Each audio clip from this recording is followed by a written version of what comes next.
Hey there! Thanks for tuning in. I'm Jace of Freecaster Fables. Welcome to this channel for Dungeons & Dragons Adventurers League, where I try to support Dungeon Masters with tutorials, reviews, and advice on running the Adventurers League session. Today I'm going to be going through just a few of the things I do to prepare for a session coming up. Tonight, in just about 4 hours or so, I'm going to be running an Adventurers League module. Right now I'm running the Storm King's Thunder season, and this module in particular is the Beneath the Fetid Chilimber, which is a tier 1 module, and I'll be running it with about 6 people of about 2nd or 3rd level, thereabouts. To start with, just a obvious disclaimer, of course, I'm no authority figure for how to specifically run a D&D AL session. There's all the important information in these modules and in the AL guides, so this is all just advice and my own opinions. To start with, what I do, I will print out the module, but I'll print it out in a very particular way. So I print out the full front page on a single piece of paper, but then afterwards, sorry, I gotta remember my microphone. Afterwards, I'll be printing out each of the pages in particular orders, but doubled, or 2 in 1, I think is the official, or is the proper technical term for that, whatever. You can easily see I've printed 2 of the PDF pages on a single piece of paper.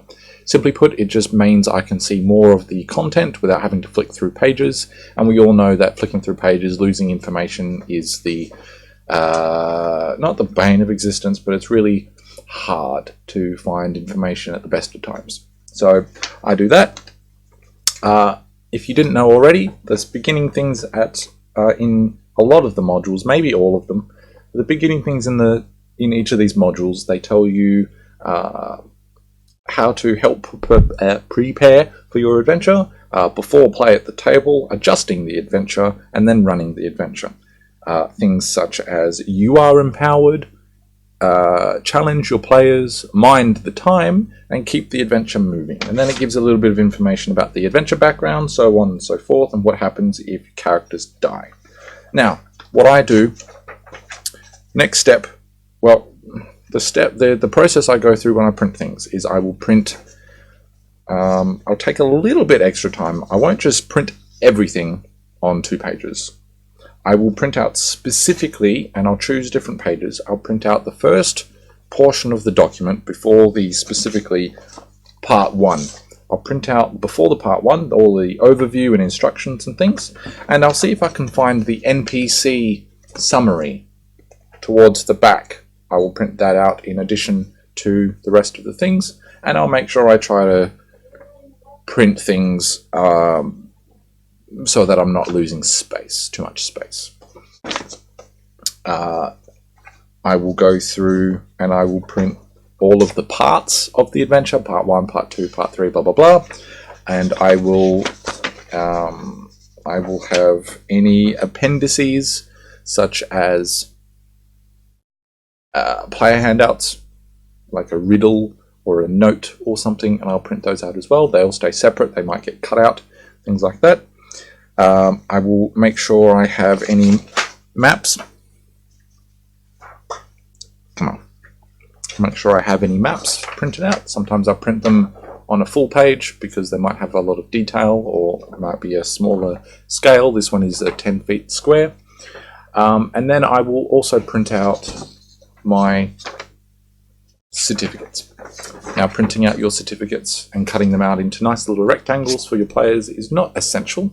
You can just tell them, you got the whatever it is, it's on this page of the Dungeon Master's Guide. But I do prefer myself to give out a little thing. It's just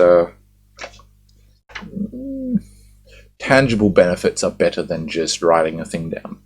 You know, I like giving physical tokens as well. I will actually give out little cards for potions, and I'll give out actual wooden little tokens for inspiration and things like that as well. Part of this process, but one of the most important parts, other than printing it out and reading it, of course, is the treasure. Now, I've gone through before in another video about Adventurers League treasure, But simply put, the numbers are different. And so you can either be efficient, lazy, and just allocate an amount of gold per hour for your players, or there's other options. You can tweak it, do it as you like, but I personally prefer to go through the actual treasure, which you can see here. Hopefully it's not too blurry. The actual treasure, of course, is listed in the module, and there are different places in the booklet where it says how much treasure and what the treasure is. So I'll go through really quickly with a calculator. I'll add up, I'll find out, and I'll do a little bit of math to find out how much I can give my players. And you can see over on this side, I've reasonably allocated the treasure, not per hour, but per loot, per finding of the treasure itself. So what we have here, we have 4 instances where they come across some treasure. There's some hobgoblins that have bronze armbands, and I've said, well, that each armband is worth 10 gold, and I will just make up on the spot according to how many players I have. Let's say I've got 4 players, they find 4 armbands, each worth 10 gold. So each player gets armband, and it's just a more, we'll say, intimate way for the player to have their own piece of treasure. The group went in, the group found it, and they each get a portion, an equal portion in most cases. The next item over is what's called a large moonstone, so like an opal or a very fancy gemstone kind of thing. That was listed at 50 gold pieces. Now, of course, I can't just give a single rock and say it has this much, and then later on it gets portioned out. It puts a little bit more on the players. I'd rather keep the distribution on the DM side, and each of them get something equal, and then they don't have to do anything afterwards. They don't have to think, oh, we go back to town and portion it out. Not really worth the thought. So I just do it beforehand. Instead of having a single large rock, I will just reflavor it to be a small necklace, each with little moonstones on it. And I will say there's 4 moonstones on the necklace because I have 4 players, and each of those are worth 10 as well because it's just slightly tweaked, rebalanced there.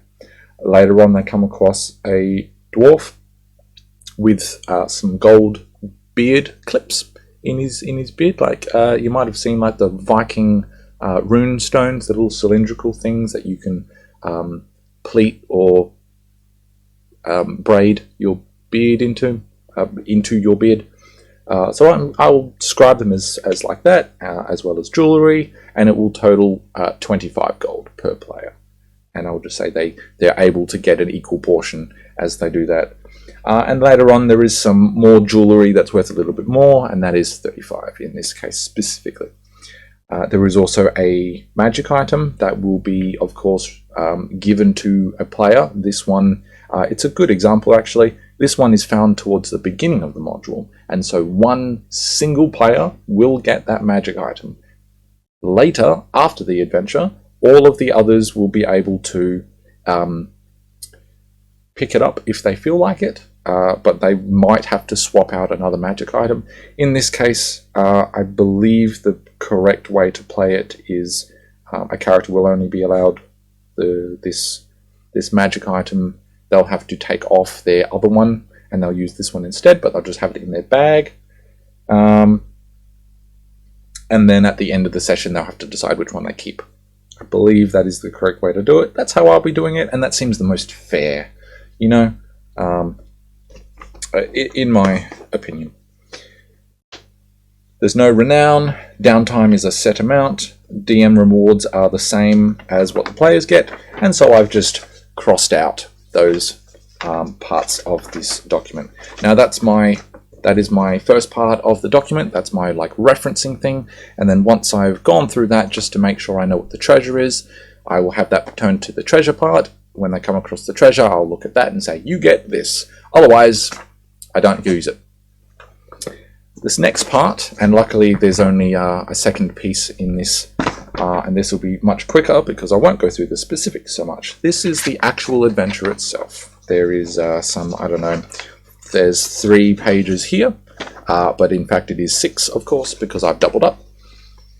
And simply put, I go through and I will highlight all of the very important things that I need to remember.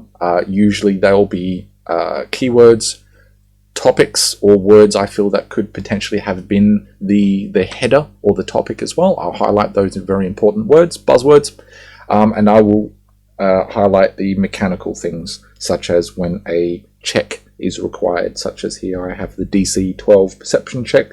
That's highlighted there, and it is of course underneath a particular header, and so I can remember it's probably an important thing, so I'll look that up. I will note in here, according to the other document, what the treasure is, just really quickly, and I will scribble out in the paragraph what the monetary amount of treasure is, so that I don't accidentally read out that amount instead of the amount that I've come up with. Just you know, my brain just kind of goes a little bit faster. I will tend to sometimes just read something. I'm getting better. Sometimes I just tend to read something straight out and then realize, oh, whoops, that wasn't something I was supposed to read. And as such, it's really handy to lay out things correctly in different blocks or shading and such, so that a DM won't accidentally read something they're not supposed to the players. I don't really have any more than that. Oh, yes, I do. Another suggestion I have, if you can manage to find some plastic. I have some plastic here that I use as a whiteboard. You can't quite see, but this is, I use dry erase markers on plastic like this. I have 3 or 4 of them, and they're handy not just as a small whiteboard. I've found this is packaging from something I got from Kmart, or if you're watching in a different country, Walmart essentially would be the same, or just a general department store. I think this was a thing of socks. So I just cut it out, I put some masking tape around the edges. I've got 3 more, I think, of these. And not only is it good because it's a whiteboard and I got it essentially for free, it's, given that it is see-through, I can layer it over things and draw almost on the thing itself. And I'll even layer this over other whiteboards, or clear boards, I suppose. So that I can write, say, the names, and then this will go over the top, and I'll write stealth checks on there, or hit points, or something like that. Lastly, and then we'll be done. Lastly, I take my tablet specifically to run my encounters. So you can see in here, this is an encounter from another module, but importantly, it is the stat blocks of the individuals. And they are easy to swipe between. It gives you, you can see here, you have goblin and goblin. That's not just a mistake. That is in fact the numbering of the amount of goblins. So you can go through and you can have several of the goblins, or however, whichever creatures you like, and you can change the amount of hit points they have with a short calculator. This app in particular is called Game Master 5 by Lion's Den. It's available on the Google Play Store. I think it's also on iOS, but I'm not sure. And if you are computer savvy enough, you can find yourself a Android emulator for your computer, and you can run that on your computer, and then you have a little bit of synchronization there. But all in all, that's really the basics of what it is that I do. Then I get into minis and drawing maps and things, as you would expect, but that is what I do that isn't already kind of well known on how to prepare for a Adventurers League module. I hope this video was helpful for you. I'm trying to get some regular uploads at least once a week. If you like and subscribe to the channel, I'll be able to figure out how often people watch these things and how popular they become. You can also follow me on Facebook and other social media here, and visit my web store for the Freecaster Fellowship, where we write adventures and we write custom content for Dungeons & Dragons 5th edition and other similar D20 type systems. I've figured out, I believe, the quality of the sound and the video. I'm still tweaking things here and there, so there might be a little bit of things changing as we go, but for all intents and purposes, we're done here.